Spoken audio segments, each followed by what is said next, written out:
Hi, everybody. I wanted to share with you my experience car camping. So, the whole point of me car camping is really to have some freedom, have some adventure, get some time away on my own. Um, I'm happily married. I have a family, 3 more years to freedom. I have 2 dogs and 2 cats. And I work full time. I'm really excited actually because my full time position just started there about a month ago and it's remote. So that's like one step closer to me being able to finance travel, um, like a nomadic travel, if that's what we desire. As long as I have internet, I can work. So I'm super excited about that.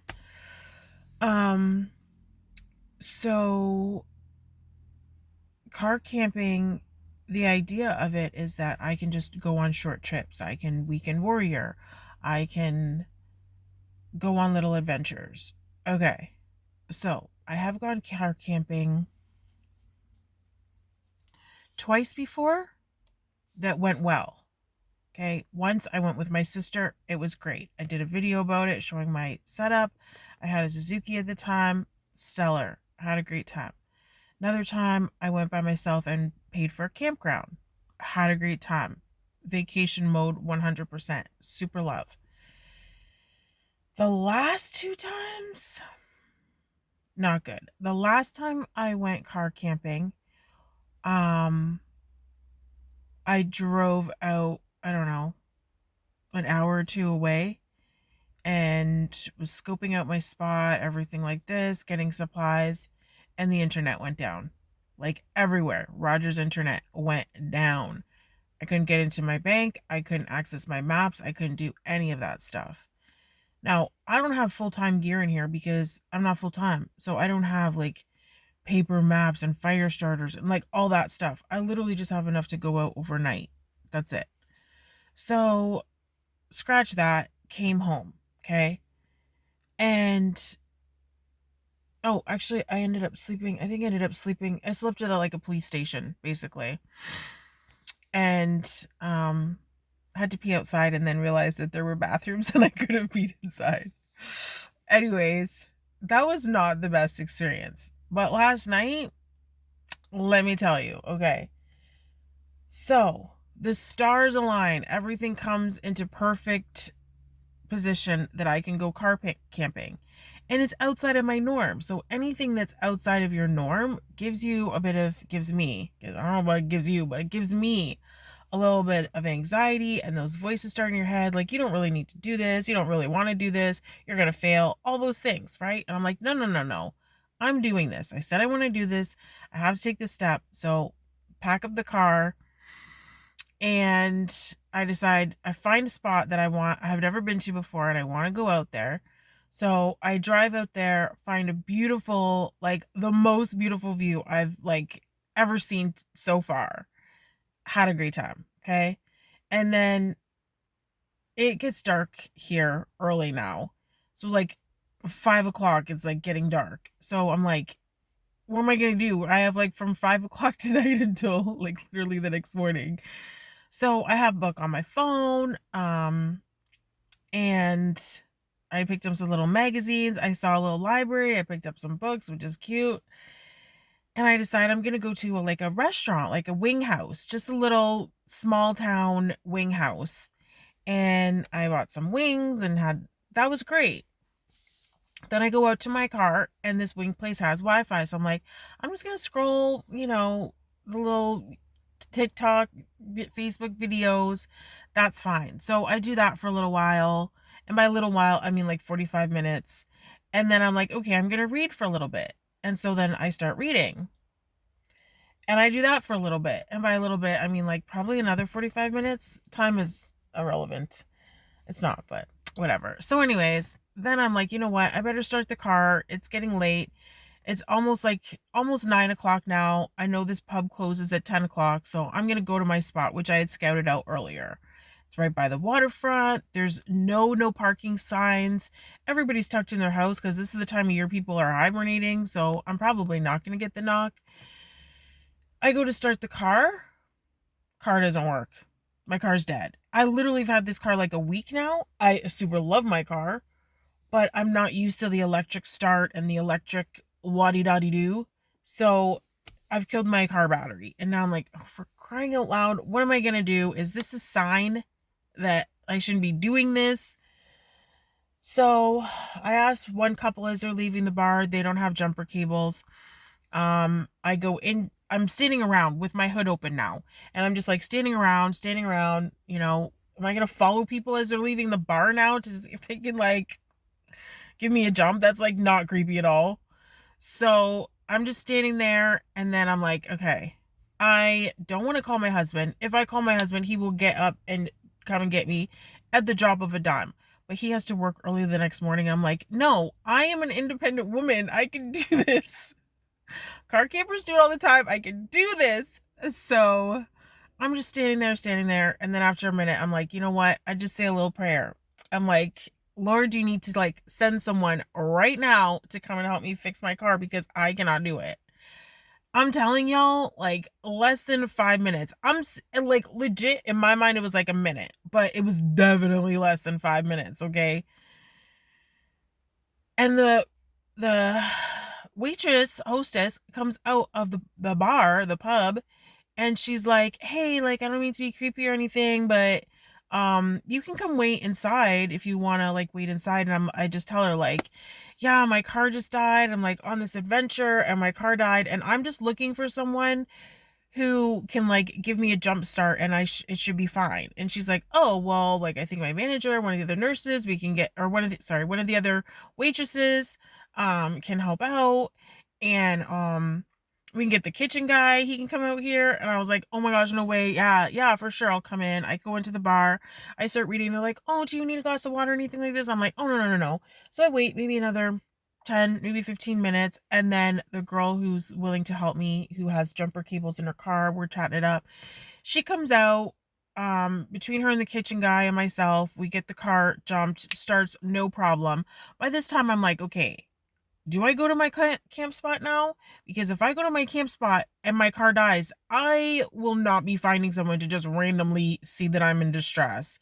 And I'm going to take this as a sign, and I'm going to head home. So now it's 10 o'clock at night, and I'm just driving home. I'm an hour away from home. I'm driving home.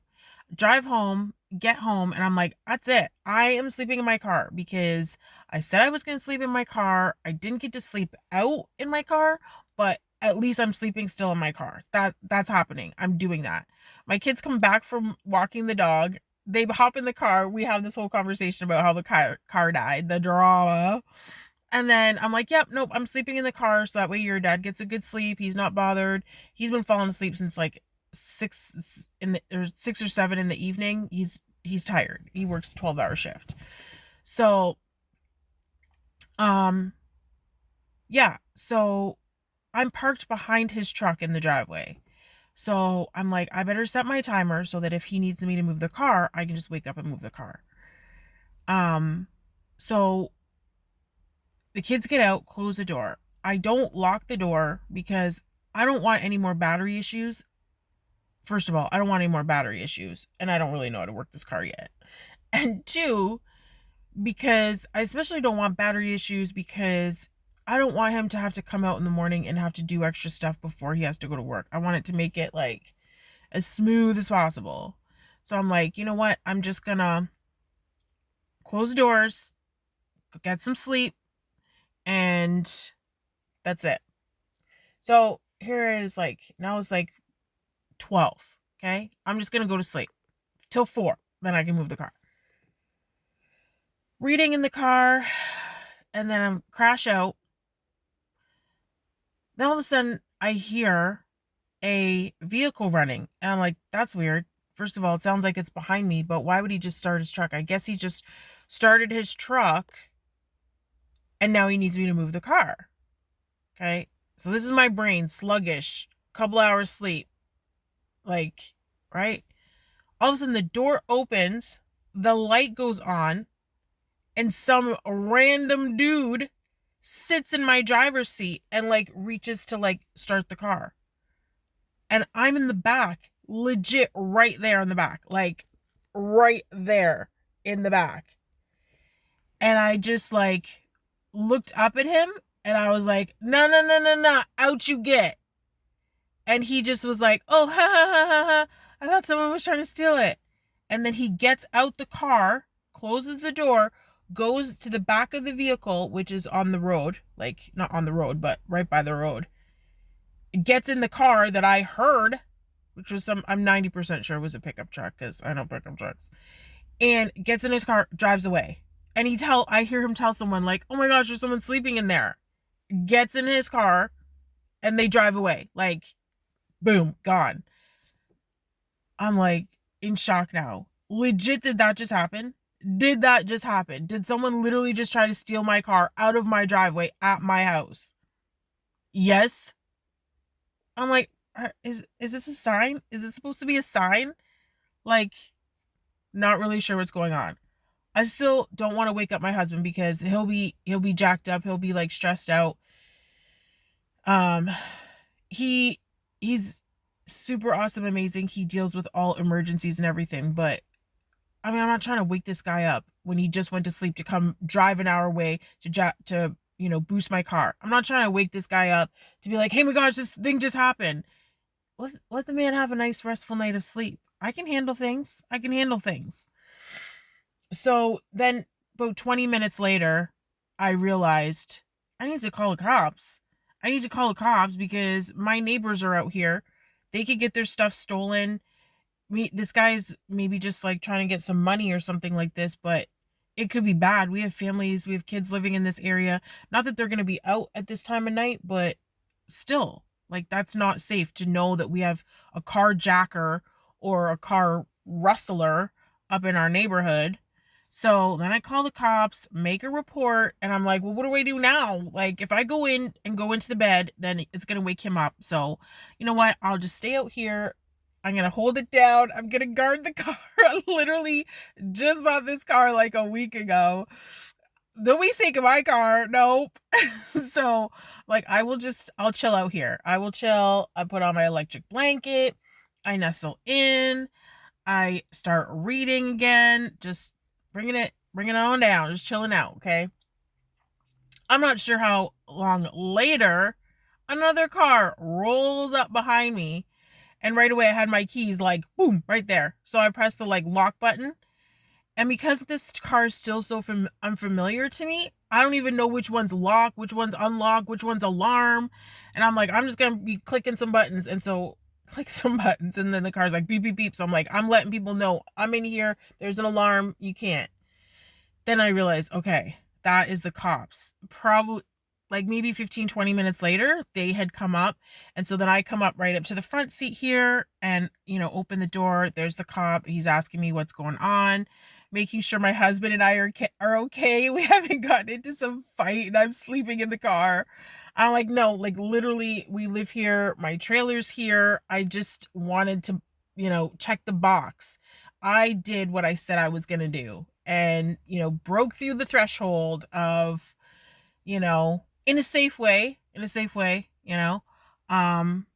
So that's it. And I don't even know now if I'm going to car camp. I have a beautiful 24-foot trailer. Super love. She's gorgeous. I love her. She's amazing. But I have to tow her with the pickup truck. And that is a bit far out of my comfort zone. So we haven't done that. I haven't towed her yet, but my husband has towed her. So when I go somewhere, he usually tows her, parks her, and then I get a day or few. And that's been working. Or I driveway camp in my trailer. I need to be safe. I have certain parameters, and I'm trying to make headway. Anyways, that is the story of my car camping fail. So I am now at a conservation area, trail walking, and I got my Starbucks because I need some I need some chill. I need some chill. So I got my mocha, okay? Cafe Mocha is my ride or die that is with me.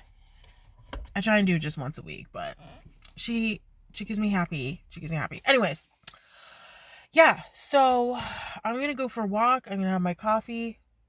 I hope people picked up after their dogs, because that is one reason I do not like trail walking, because people are nasty and just let their dogs poop on trails, and then I have to come along and walk along. I don't even bring my dog on most trails now, because people let their dogs off leash and then their dog's running up, and like, that's too much energy. It's just too much energy. So this is where we're at. And yeah, oh, there's somebody walking.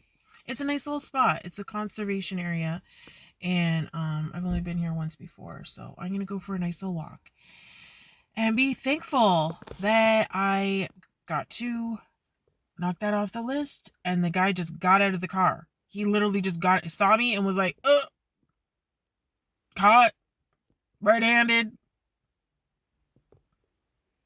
and left. And so I'm super grateful that that's all that happened. So yeah, car camping fail number 2.